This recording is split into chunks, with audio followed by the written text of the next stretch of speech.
Macho Marona Koi Koi.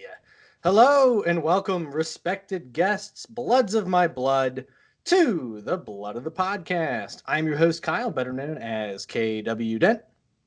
Zeldrisi Spustari Ixostar! A dragon's not a slave and it's Lady Triple! What's up, Rohala? Bro, guys, welcome in. We are here at the end of a Song of Madness. We have a champion, Daenerys Targaryen. We're gonna get into it here. How are you doing today, Triple? Now that we're done. Woo! It's my girl Woo! Danny! Woo!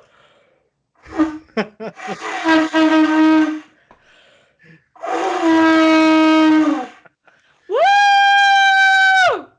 Careful, you're gonna make Aziz Danny! jealous. Cheers, baby! Cheers! Cheers! Daenerys Woo! Targaryen! First of her name. Oh, wait, do you know this? Cheers!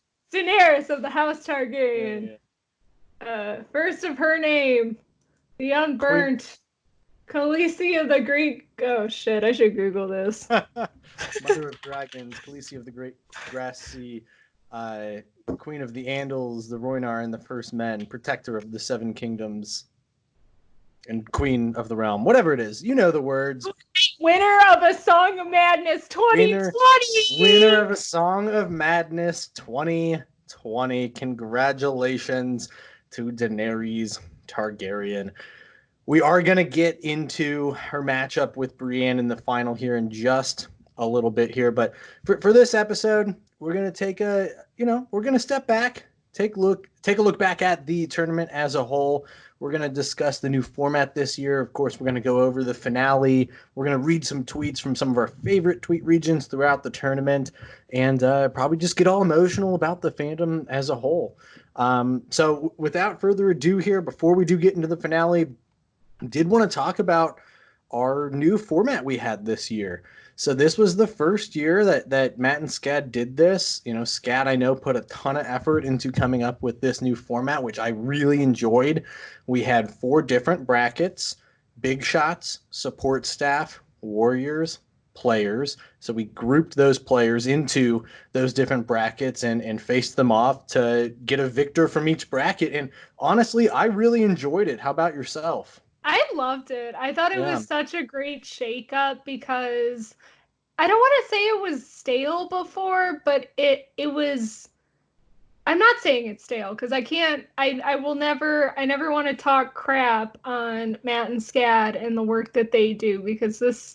Thank you so much to Matt and Scad for going through Absolutely. this. Like there were times where I was getting tired and everything, Yeah. and they kept it going and they deal with so much. So thank you guys. And I love this idea. I love changing things up. I love making it new and keeping it fresh. And this is just what we needed this year.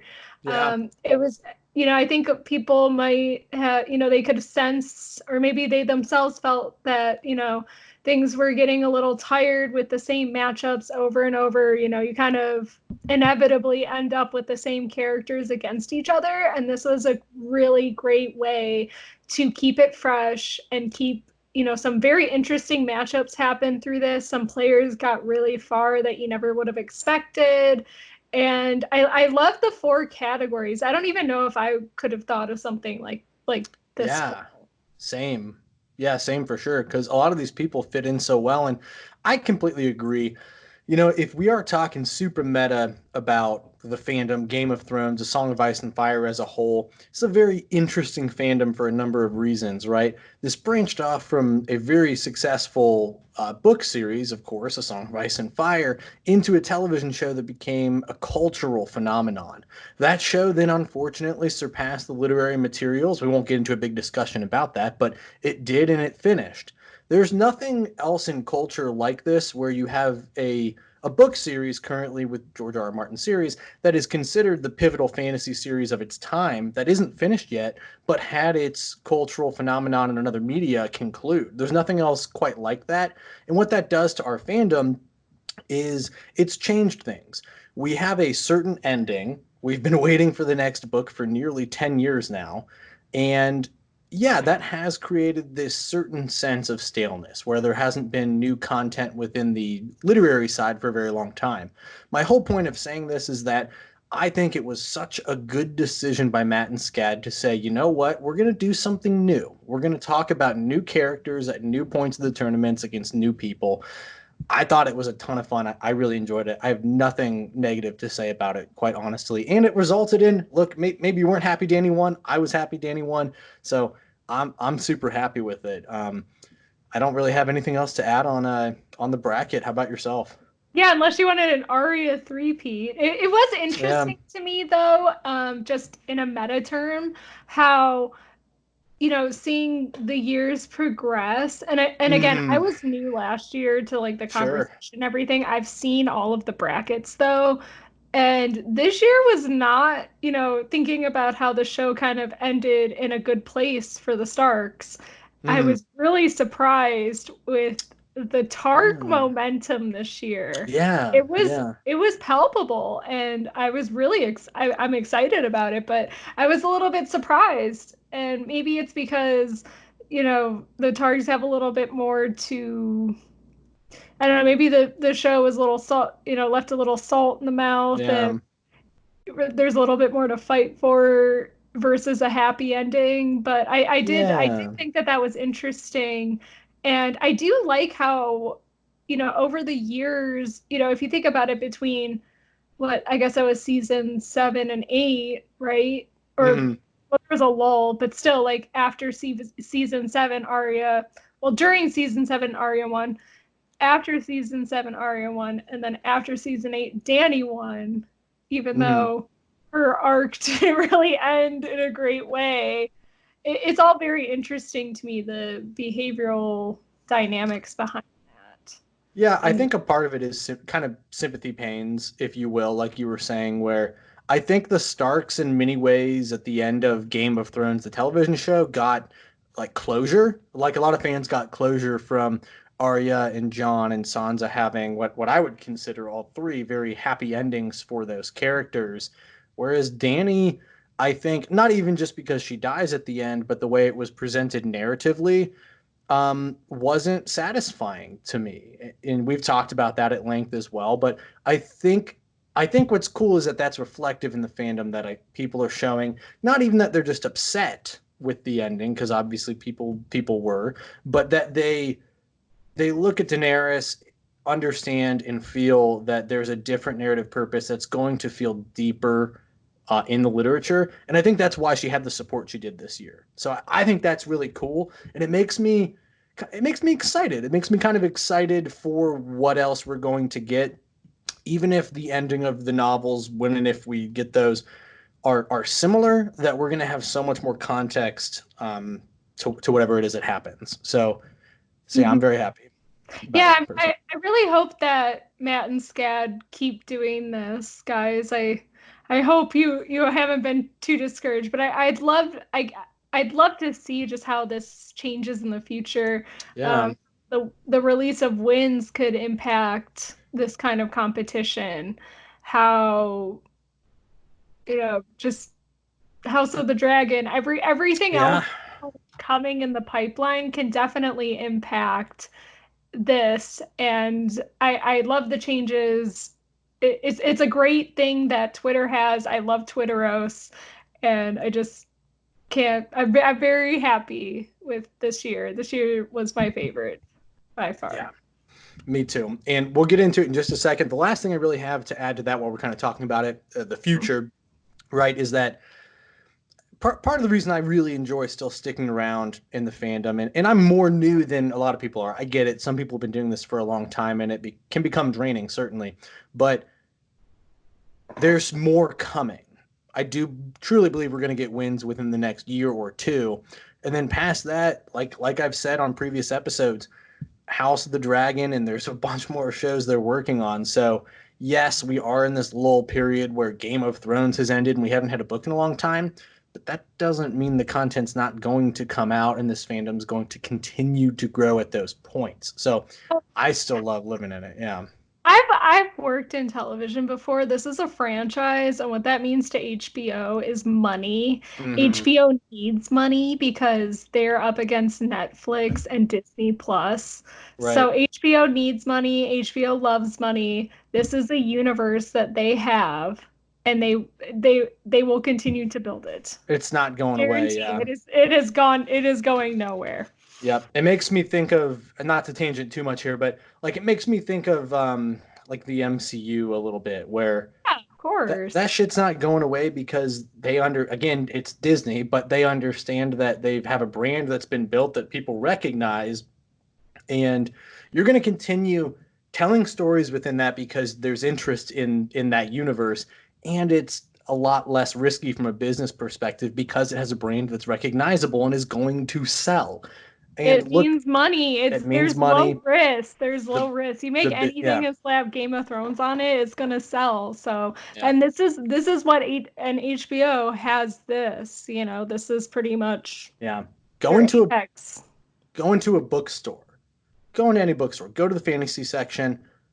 Look through the books in there. I guarantee when you open up that front book cover on that first page, what it says, Game of Thrones in space, Game of Thrones Yeah. with unicorns. Like there's a reason why it's like that. It's because this story, this book series, the television show, it reached a point of cultural phenomenon that is pretty unprecedented. It's up there with some of the most watched, most read stories ever told, and that's not going away anytime soon. But not to linger on that too long, I enjoyed that Yes. discussion on that. But let's get into it here. So we were looking at if we look at Daenerys and Brienne going into the vote. And Triple, you posted this out on Twitter Yes. just like the night before, I think, basically, or the morning of that we were going into this, kind of looking at maybe what we could expect based on vote count. So, do you want to go over this one here? Sure thing. Yeah, I it was funny. The last podcast episode we were doing, we were going through. I made one, and I call it sorry, lingo. What we call it, you know, their PowerPoint slides. So Yeah. I made two slides, one with Daenerys, one with Brienne, and we were going through them. And I looked at it, and I was like, why didn't I chart this out as a line graph? Because I really wanted to show just the difference between, you know, how consistently Danny was getting way more votes than Brienne. Even though Brienne was knocking out people like crazy, Danny had the harder bracket and she was consistently getting a lot of votes. And when I plotted it out, you can see this graph, or sorry, not this graph, but this gap between them. And Daenerys was consistently, you know, getting more votes. So me looking at this and seeing that these two were going to go up against each other, I would say Daenerys had it, Yeah. which, you know, spoiler alert, did. Yeah. But you know, but Brienne, it was a very interesting final matchup, and I'm really Mm, fortunate for it. One, because I love both characters, but two, because Brienne's a different kind of competitor than Danny. Like Danny was doing really well in a hard bracket, but Brienne was like powerfully yeah. beating people over and over, and we'll go through that with some of the biggest smackdowns that we're talking about in a little bit. But Brienne was consistently like dunking on people, She whereas was. Yeah. Danny had these smaller win margins, but she was having this very powerful voting, you know, contingent behind Yeah. her, and she was facing very, very difficult competitors, whereas Brienne didn't have a harder bracket, but she was like constantly beating these people by extreme margins really late into the game too, like 30+% late into the game. And in the early games she was beating them by, you know, 60. 50. Yeah. 50, 60. Yeah. Yeah, I agree. So looking at these total votes, and we'll go into like those margins for Brienne here in just a little bit, but yeah, looking at these vote performances, Danny just had such a large like you said, contingent of voters, but But it was interesting where Brienne had these massive margins. And when we went into the vote, now we both expected, as we've covered, Danny to win. So if we go into looking at the actual matchup here, a lot of interesting things here. First off, the first thing I have to note 11,923 votes. Crazy, Where do these crazy people come high. from? I don't. That would be another. I would love to know. I think it's just a mystery, a Twitter mystery. But the fact that you can, more than Just or about just double. about double. Yeah, Yeah. thank you. Just wow, we know our corporate lingo. Yeah, just about double the highest match for the fight, which is great. Love the hype, but that's Yeah. amazing. And again, Brienne lost by 8.8 isn't terrible. It's not. It's really not. Like It like wasn't we a stomp, but it was no. it was it wasn't very close either, if that makes It sense. felt like Danny had a good hold on the matchup throughout the entirety of it. But that being said, we have last year, Davos was up 7% going into the evening and lost. So even when Danny was, she was up like about four, right here, eight, so 8.8%, 4% from, a vote swing standpoint. I was a little worried where I was saying, we know that that swing is still possible.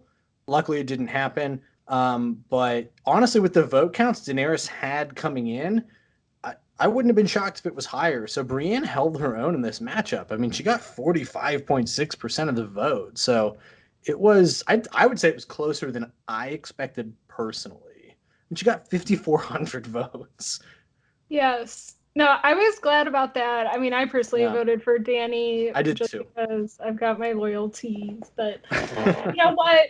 But the thing is if they're I don't know. I was rooting for both of them. I love Brienne. I So love both of them. the Yeah. thing is going into the matchup is so funny because I got tagged over many different mediums, people asking how I was doing.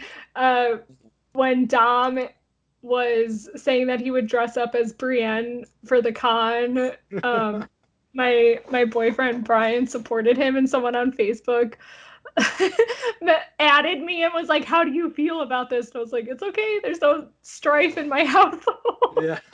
over this. We're okay. I'm happy. I would be happy if either one."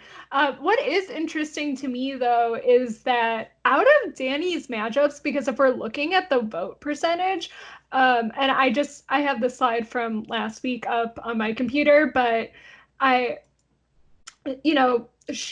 so Jon Snow was 7.2%. So she even won at a bigger margin than she did with Jon.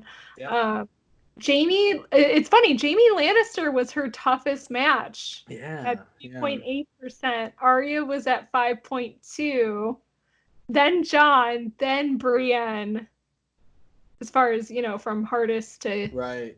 easiest. Actually, Sander Clegane was her easiest match, Yeah. which She is had tough matchups leading up to that, so I can get that. Nothing against Sandor, but before that she was against previous victors. John, Arya, Jamie, and then she beat Dunk as well, of course. But yeah, I mean this was a good matchup. I'm glad Brienne stood in it, right? Like I'm glad it wasn't like a 65% plus or something like that. It was close enough that people were posting, up to close before the matchup, and Brienne a totally worthy champion, within world and on a meta level. So I'm super happy she was here. I think more than deserving as far as an interesting character and the support that you would expect her to have. I was super happy with this final. In previous years, we've had like John versus Jamie, Arya versus Davos. I think this is just as interesting with Daenerys versus Brienne. Those two characters are right up there for me as well. So, yeah, definitely. I did love I'm struggling to think of who said this. I'm so sorry. Somebody online on it might have been in the thread. I don't know. I read it somewhere just saying that Brienne and Danny when if they met, they'd probably have a lot of respect for each other. oh yeah, And I saw that. Yeah, if I don't know, I want to say like maybe Joe Magician or Sir Buckley. I don't maybe really it was Sir remember. Buckley. I know. I feel terrible. Sorry. I love you, whoever you are.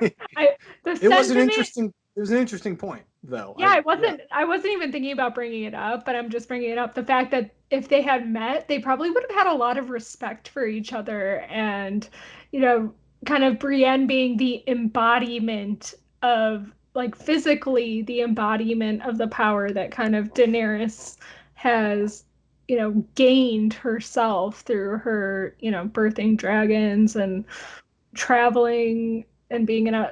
I feel like they would be people that would get along. They met. Yeah, I think so too. Both very strong, women within this world that have had like different struggles, but have both had struggles because they're women too. Because unfortunately, this world is so cruel towards women, and they've both dealt with that in their own ways that reflect their personalities. Right? They're obviously very different. Brienne is a warrior. Daenerys is also like a warrior in a lot of ways, but she's not like this physical fighter that Brienne is.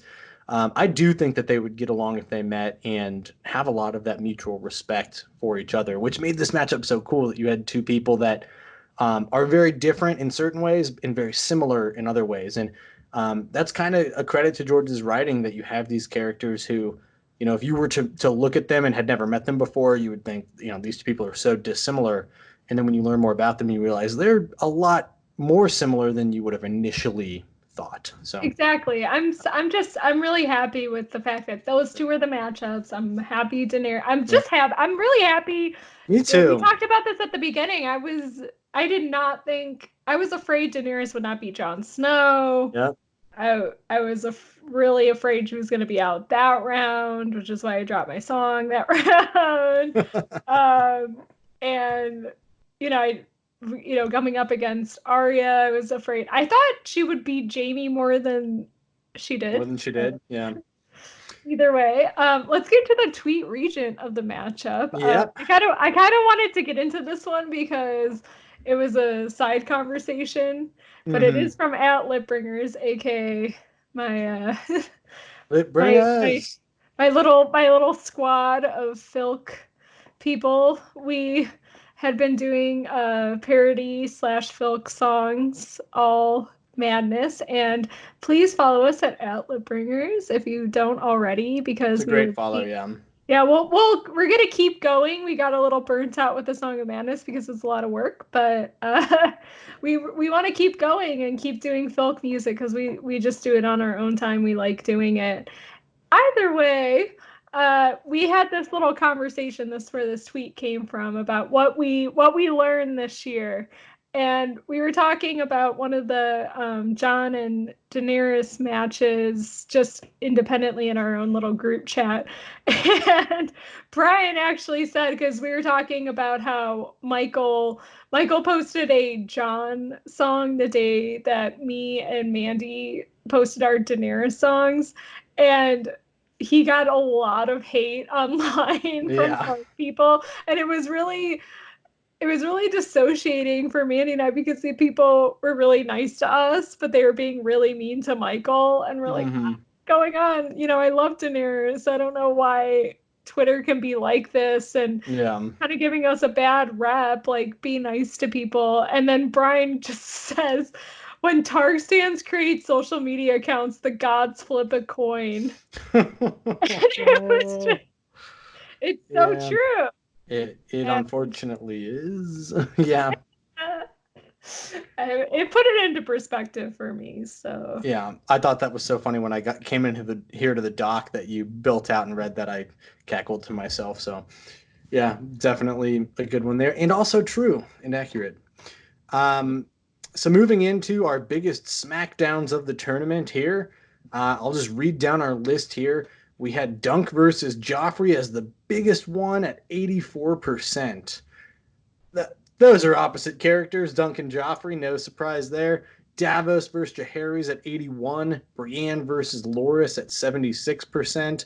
Then a big drop down to Brienne versus Robb at 32%, Brienne versus Oberyn at 36%, and Brienne versus Alysanne at 35%. And I read through them like this just to point out Brienne had four of the top six biggest margins of victory here in the entire tournament. So that's what we were saying, right? Brienne took care of business this Yeah, year. she stomped. Yeah. She's a power player. Oh And yeah. honestly, I think if it would have been somebody else but Daenerys, she would have taken it. And Yeah, I think so too. I love finally for kind of for an not I guess Brienne is noble, but for just like one of the support staff-ish Yeah, characters like a Brienne or Davos, I really would want that's on my bucket list for one of these years is for them to take it all. I agree. But if it would have been Brienne versus anybody else, I would have been standing so hard. Oh, But me too. um, Yeah. like a Brienne versus John, Brienne versus Jay, I would have been like, yeah, girl, but because she has so much power in this, and I think she, at least before this year, last year I thought she was a little bit underrated. I think she fell to Davos, Hmm. but she has potential, and seeing where Wins goes with her, we'll see. Yeah, we absolutely will. I agree. I do want to see a not like a not Brienne is a major like character, but she's not a main protagonist to the degree that like look at our previous winners, right? Jamie, John, Arya, and now Danny, who are John and Danny, the two main protagonists of the story, followed by Jamie and Arya. I would like to see Brienne or Davos, still major characters, don't get me wrong, but maybe a little bit more on the support side of other characters. I would love to see that. On the opposite side here, we had our biggest nail biters. So we didn't just have blowouts in the tournaments. We had quite a few that were exceptionally close, close enough that you could have made Twitter accounts and actually voted these people in if you so chose to. Um, I'm going to go backwards on this one because one of these was really close. So we had Alicent versus Bloodraven at a 5.2% margin. That was only 143 votes on that one. Oberyn versus Stannis, a 1.4% margin. That was 45 votes. 45 votes. Arya versus Ned, a 0.4% margin. 11 votes could have That put is Ned forward. huge. That is huge, Yeah. though. That one for me shook. I'm shook from Yeah. that. 11 votes for Arya versus Ned. 11. Yeah, that was close. Peter Baelish versus Shay, 0.6% at 13 votes. So also very close. And then the closest one of, well, I believe it was actually as close as you could possibly get. So this was the closest in history of the tournament. This was in the first round one. Rohan Weber versus Corliss Valerion, 0.2%, and that was a 2-vote swing. 2 votes. Unbelievable. It went to a vote off. So it went to a vote off tie. And then Rohan won by 2 votes, which also keep in mind that's one person swinging their vote. So this was incredibly close.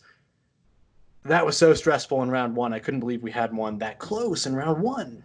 Yeah, I know. That wasn't, I mean, that's as close as you can get, people. It's basically if I didn't vote and Yeah. then somebody else voted for the other person.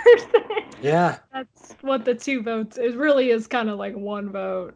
And Unbelievable. Yeah. I mean, the Arya Ned one was crazy to me That that was that came crazy out too. to Yeah. 11 votes, really. Uh, For two bigger characters like that as well. yeah. Yeah. Crazy. And those, I love these. These are the ones that really like in A Song of Madness. They're a lot of fun to me when the vote's this close because I'm constantly checking, updating, trying to push people one way or another. It's so much fun to do. And again, it's all in good fun, like Like you wake up you get up out yeah. of bed in the morning and you're like,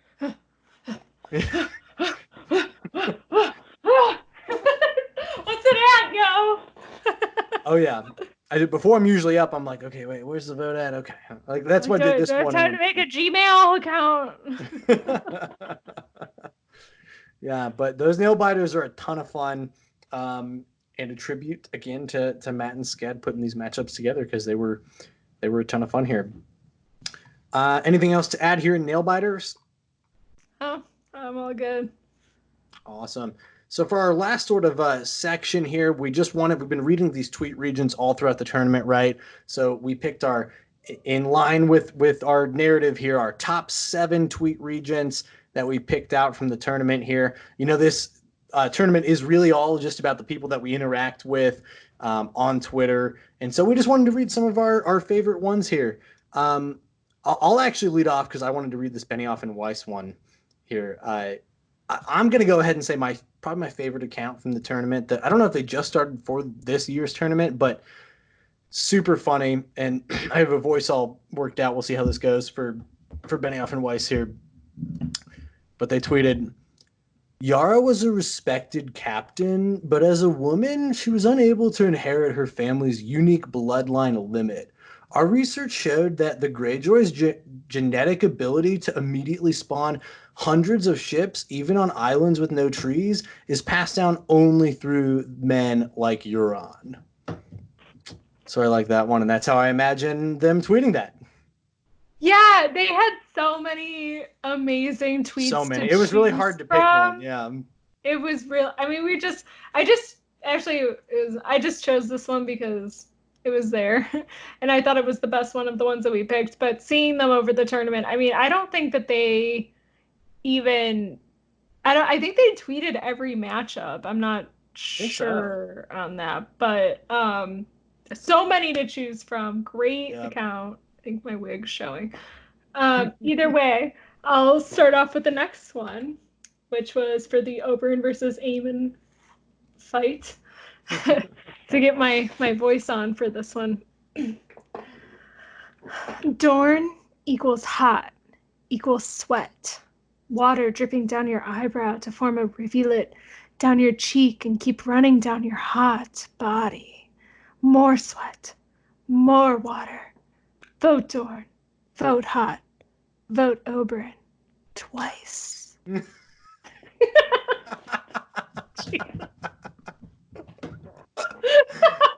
I'm not sure how Oberyn didn't win the whole damn tournament, honestly. I know, I'm like, holy crap, I'm hot. I remember this was in our episode and we covered this too, and I was like, oh my god, like, I gotta close down my computer here. I can't have people read. This is NSFW here, man. Oh my gosh. Dude, I feel that, all the way down in Dorne, baby. All right, next. Oh my god. Great tweet. Way to go. Love it. Our next one was from Amy Gatehouse here, Sam on Twitter, who a lot of really good ones. They were so many good ones. This was one of my favorite. I mean, just a genuine. Who is this? Can you friend me on Facebook? I want to be your friend. I know, very funny, very funny. I like this one. One of our episode titles was after this one when Ned was just leading Arya, and they tweeted Ned is just ahead. Yeah. Also. Simple but beautiful. I couldn't pick one. I did two here. Yeah, and our next one, this was another one of our episode titles, wasn't it? So they had two episode titles. How phenomenal is that? This was Robert Baratheon when he lost to who did he even lose to? I don't remember. But they tweeted Daemon. Aemon Dragon Knight. Aemon Dragon Knight. That's what it was. Yeah. Robert was the seed ahead. He was the number 22 seed versus Aemon at the 43 seed. And Sam tweeted, number 22 losing to 43. Turns out the seed isn't so strong. I like that one. Always so clever. Meta. So meta. Love the meta. Love the meta on that one. All right. So next is one of my personal favorites. This is kind of right at the start of the quarantine. And super tough. This was Post-op Malone. At Ian Thomas Malone. And we have Howland versus Aemon. Howland Reed has been self-isolating himself from White Walkers in a swamp for years, the only responsible leader in a swamp. Which is so... I just appreciate how topical it was, yeah. It was so incredible, and honestly, I've used that joke with friends. Since I'm like, Howland Reed's been self-isolating for a long time, so Mike DeWine's got nothing on Howland Reed. Yeah. He's still an impact from afar. Don't worry about it. He's flattening the curve in the neck there for sure. Ain't no curve in the neck. No curve in the neck. Nothing. Yep, that neck is straight. That's right. That's what they teach you. Yeah, I liked that one. All right, then. Really enjoyed this one. Enjoyed Frey's voting block here throughout the tournament. Chloe from Girls Gone Canon, go listen to Girls Gone Canon, tweeted, "Holy shit, who the fuck is voting Baelish over Shay?" Frey's voting block came in and responded, "We agree. Lord Baelish claims to be Lord Paramount of the Riverlands. Boo him. Boo. It is good to know you stand with us at Lysenarbor. Chloe and the Freys, two of the same. Peas in a pod. Chloe and the Freys send their regards. Our values are the same. We stand together." And I just loved Frey's voting block, trolling along with Chloe. We loved Chloe, but they were just super, super funny throughout the tournament.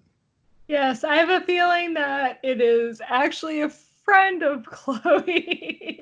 Yes. Huh, I wonder who it could be. That has been sent to troll her. Which Yes. is really, really funny. Yep. And yes, we love Chloe. We love Frey voting block as well. Whoever that is. Yep. No idea. So moving on, our next favorite tweet regent was from the Oberyn versus Garland match, which was at Shadowcat Bex. Love Shadowcat Bex. She's one of my favorite persons that I met from Ice and FireCon. She's so cute, love her.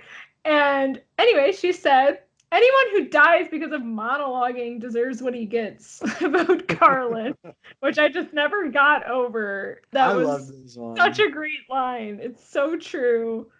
Yeah.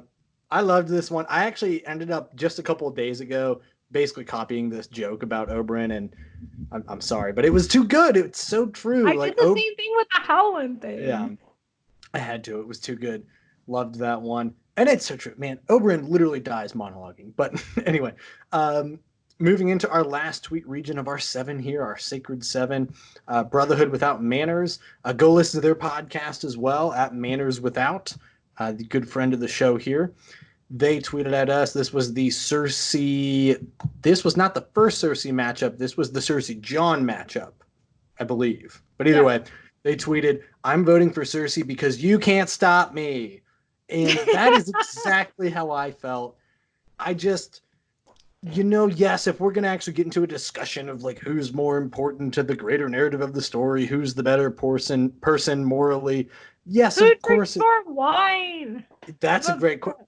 That's true. I see you should have voted for Cersei. Who drinks more wine? Who's better at self-isolating?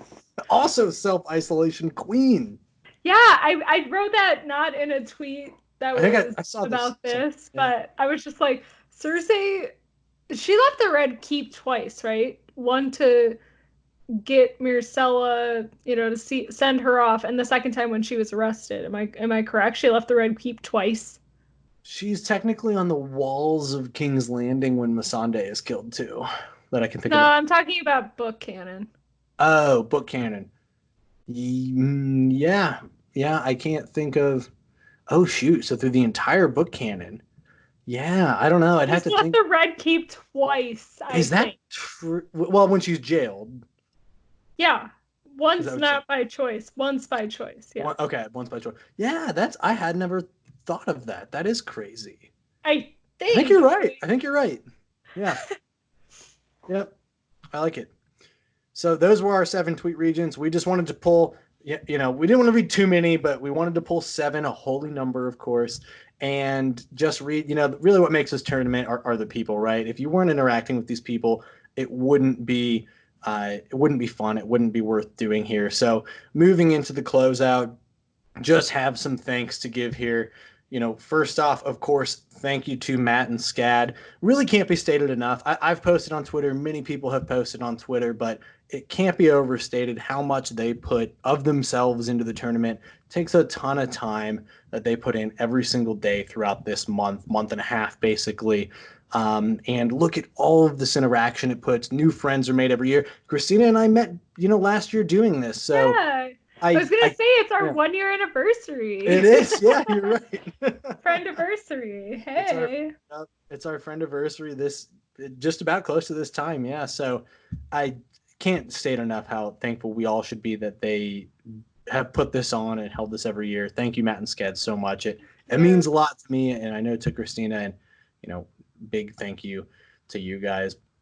Of course, then also to the fandom, thank you to everybody who participates in it, to Lit Bringers, for you guys. You guys put a ton of work into it this year. I know how much that can be. So thank you guys. I wanted to also thank you specifically, Christina. I know not everybody gets to see it, but Christina's really been the driving force behind the YouTube, producing the video, editing the graphic docs. She jumps ahead of me most of the time and ends up putting in all the stuff into the PDF that we use, and she's a fucking rock star. So I wanted to say thank you, Christina, for all thank you, Kyle. No, thank you, Kyle, for you discovered me on Twitter. If it wasn't for you, I wouldn't. If it wasn't for you, a lot of things would be different in my life. So thank you, Kyle. Also, I did want to give a special shout out to my partner, Brian. He helps me a lot with editing the YouTube stuff. He's an Adobe pro, and he's helped teaching me and helps me edit some of the podcasts.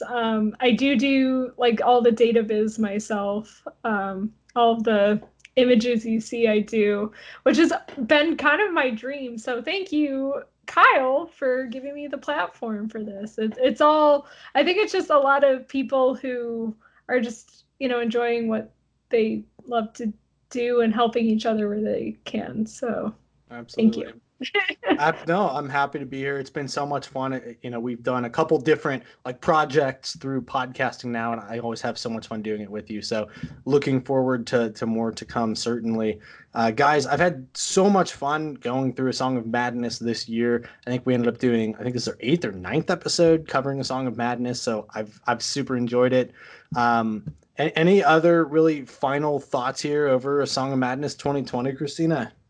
I can't believe it's over. Yeah. Part of me is happy, part of me is sad. I don't know. I love it though. I love Twitteros, and just keep tweeting, guys.